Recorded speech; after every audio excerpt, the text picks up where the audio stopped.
We live in interesting times. Today's stories.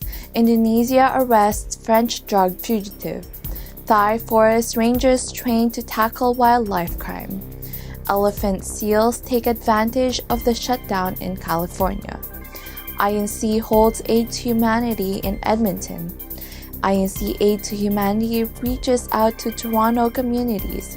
Plus, unusually freezing temperatures hit Toronto. This is Eagle News Canada bringing you stories from around the globe. I am Lou Aquino.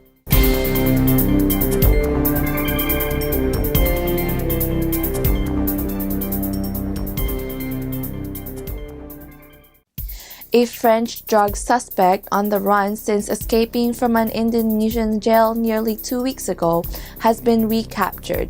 A local police officer says the suspect tried to bribe the officers when they found him in a forest. A French drug suspect on the run since escaping from an Indonesian jail nearly 2 weeks ago has been recaptured, police said on Saturday. Felix Dorfin, who faces the death penalty if convicted, was found hiding in a forest in North Lombok on Friday night, police said, and was returned to jail in Mataram, capital of the island. Wearing disheveled black clothes and looking tired, Dorfin initially tried to bribe officers to let him go. He didn't resist arrest but wanted to bribe our officers, North Lombok Police Chief Herman Soriano said Saturday, adding he was found following a tip-off from locals in the area. Ada uang yang dibungkus di dalam daun gitu tadi. Selama pelarian dia di hutan itu, dia rupanya membawa sejumlah uang dan berupaya untuk menyogok anggota kita, tapi alhamdulillah kita nggak lakukan itu. After being checked by medical teams, he was returned to jail. The 35-year-old Frenchman was arrested in September allegedly carrying a false-bottom suitcase filled with 4 kilograms of drugs, including cocaine, ecstasy, and amphetamines, at the airport on the holiday island next to Bali. On Friday, officials said a female police officer had been arrested for allegedly helping Dorfin escape in exchange for 14.5 million. Jailbreaks are common in Indonesia, where corruption is endemic at all levels of society and inmates often held in squalid and poorly guarded prisons. In 2017, 4 foreign inmates tunneled their way out of Bali's Keropakan prison. 2 of them were captured a few days later, but an Australian and Malaysian are still at large. Camo-clad rangers ambush a camp in a lush Thai national park, kicking away a machete and a firearm and pinning 2 suspected poachers to the ground, part of a training exercise to counter a lucrative wildlife trade. Camo-clad rangers ambushed a camp in lush Thai National Park, kicking away a machete and a firearm and pinning 2 suspected poachers to the ground, part of a training exercise to counter a lucrative wildlife trade. Go Team leader Kirkhorn Tangon yells as the group tackles the actors, who had near them sambar deer antlers and a blade covered in fake blood. Thailand's conservationists are struggling to stamp out the multi-billion-dollar black market in animal parts, finding themselves outgunned by illegal hunters and outflanked by courts.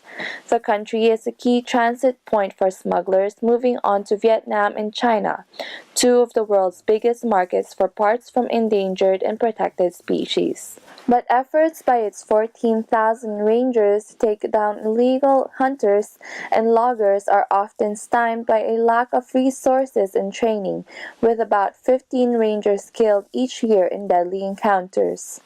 Impunity also reigns for traffickers who are well connected politically and financially, dodging jail time when there is little ironclad physical evidence to keep them behind bars. Gathering evidence, protecting a crime scene, and using forensic analysis were some of the skills developed by more than a dozen rangers who took part in the training week led by anti-trafficking group Freeland. Among the participants in the event at Khao Yai National Park, which culminated in Friday's mock scenario, were 4 officials from neighboring Cambodia and Laos. เก็บหลักฐานนี่ก็สำคัญเป็นอันดับแรกๆเลยในการสืบสวนเพราะว่าถ ถ้าเราป้องกันสถานที่เกิดเหตุไม่ได้เก็บพยานวัตถุหลักฐานได้ไม่มากพอไม่รัดกุมพอหรือว่ามีความถูกต้องไม่พอเนี่ยก็จะเป็นช่องให้ผู้กระทำความผิดสามารถแหวกออกไปแล้วก็หลุดพ้นจากข้อกล่าวหาของเจ้าหน้าที่ได้ Freeland has emphasized the need for material evidence as it cannot be manipulated, whereas an eyewitness can retract his testimony, said Country Director Pekchak Sangchai, a retired police major general.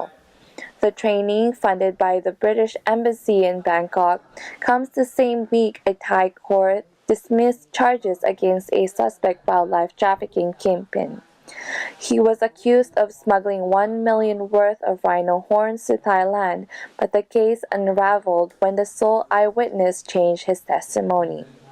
A successful conviction has to be handled correctly from the forest to the courts, said Freeland's program director Tim Redford, adding that widespread wildlife poaching and smuggling involves transnational organized crime rings.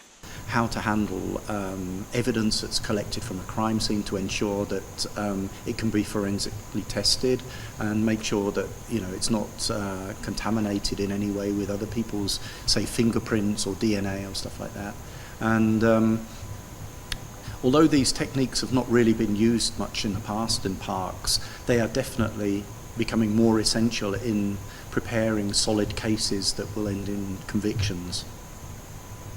One case which left the Thai public incensed involved construction tycoon Premchai Karnasutta, who was arrested last February after rangers stumbled on his camp in National Park in Kanchanaburi province. Animal carcasses, including a rare black leopard, and guns were found, but Premchai, one of Thailand's wealthiest moguls, denied he was poaching and was released on bail. Investigation is pending and a court verdict is expected in March. The tycoon's case was at the forefront of all the participants' minds on Friday as the clearest example of what the rich and powerful could get away with in Thailand. During the shutdown, a very popular beach in Point Reyes in Northern California has been taken over by a colony of elephant seals, and more than 40 pups are born on the beach. The rangers have decided to keep the beach closed to not disturb the seals and their pups until they are weaned, which will happen end of March at the earliest.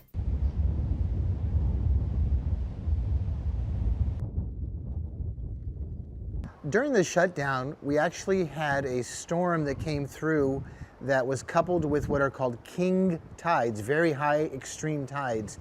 So what that did is it displaced some of the elephant seals that are in other locations in the Point Reyes National Seashore and pushed them over here to Drake's Beach. And some of the seals came into the parking area. One seal actually came up this accessible ramp, and you can see this is where she laid down for about a day until she went back onto the beach. Just in a matter of a couple of nights, the seals moved in, and now that they've had pups, we can't disturb them, so we're going to allow them to stay here. Something we're going to experiment with this weekend is to allow some access down here to the beach, and we will have park rangers and volunteer docents that will have guided walks, not on the beach will remain closed, but along the edge of the parking lot in the beach. And from that distance, as you can see, the seals are very close. Up next, the Iglesia ni Cristo holds Aid to Humanity in Edmonton. INC's Aid to Humanity reaches out to communities in Toronto. These and more when Eagle News Canada returns. We will be right back.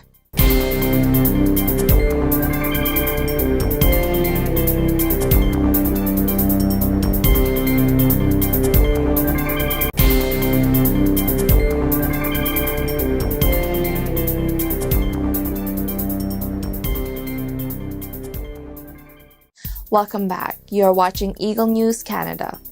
The Church of Christ, through Aid to Humanity project, continues to help residents of Edmonton. Thomas I. Likeness reports. The demand never ends at Hope Mission, where the homeless and the hungry line up daily for a meal. The social agency traces its roots to North America's Great Depression. Hope Mission began in 1929 as a soup kitchen, offering meals to people in Edmonton who had no jobs and no place to live. Its work carries on today. Presently, there are about 2,000 people in the city classed as homeless. Many more live in poverty. At times, some have resorted to rummaging through dumpsters behind restaurants in search of something to eat. Various levels of government have attempted to help the poor with a variety of programs. But many people find themselves turning to non-governmental social agencies to help them with their needs. These agencies also receive support from the community. Recently, members of the Church of Christ set up tables loaded with food and clothing on the sidewalk outside Hope Mission to give away to those in need. Earlier in the day, church members packed the goods for distribution.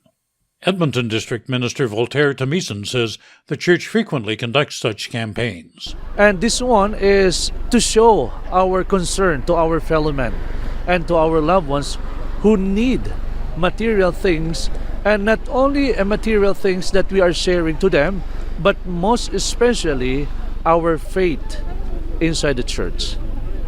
He adds the help is not limited to church members. Actually, we share what we have not only to the members of the church, but also to our fellow men that they need something that can support their life. It's just after 4 in the afternoon and the doors to the soup kitchen have opened. People are filing in for their meal, and today they have been given something extra. For some, this act of kindness may be the first time in a long time they've experienced a stranger's caring. For those helping out, it's a chance to share their blessings and give back to the community. In Edmonton, Thomas I. Likeness, Eagle News, I'm 1 with 25. Meanwhile, in Toronto, another outreach effort of the Church of Christ took place. Here is Raisa Mingilid with the details. Reaching out to those in need is the aim of Church of Christ Felix Y. Manalo Foundation. In unity with their worldwide efforts to help the community and those particularly in need, members of the Church of Christ Toronto congregation donated food items to the Daily Bread Toronto, a leading food bank in Ontario, Canada. Members of the Vaughan and Midtown Toronto congregations donated their food items at Flemington Food Bank. Despite the inclement weather dipping as low as -34 degrees, members of the Church of Christ delivered boxes upon boxes of food donations and was warmly received by the said food banks. Food bank coordinators expressed their gratitude to the Felix Y. Manalo Foundation. Hi, I just want to say thank you so much from everyone here at Daily Bread for your generous donation and all your hard work in organizing the food drive that you did for us. So big thank you to the Felix Y. Manalo Foundation and the Church of Christ locale in Toronto. Thank you, your efforts are so appreciated.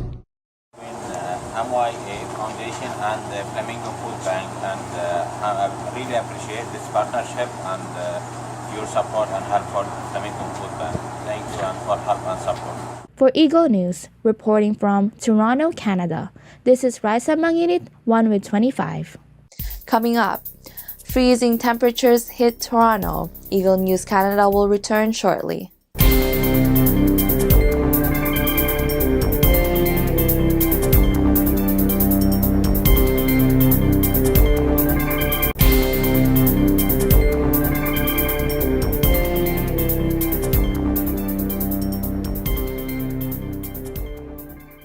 This is Eagle News Canada. I am Lou Aquino. The winter in Toronto has been unusually cold this year. Angela Milano reports. Environment Canada issues a snowfall warning for the entire Greater Toronto Area and the rest of Southern Ontario. In Toronto, heavy snow started falling just before noon today and continues to envelop the city.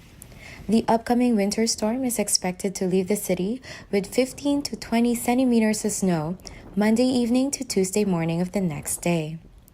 Because of the heavy snowfall, commuters are dealing with public transit delays, slippery roads, and slow, heavy traffic. Colleges and universities have canceled their afternoon and evening classes and their operations for the rest of the day. Some offices and workplaces have sent their employees home early to get people safely indoors and off the dangerous roads. According to Environment Canada's website, The snowfall is the result of an Alberta clipper that will cross the area. Surfaces such as highways, roads, walkways, and parking lots may become difficult to navigate due to the accumulating snow. Visibility may be suddenly reduced at times in heavy snow.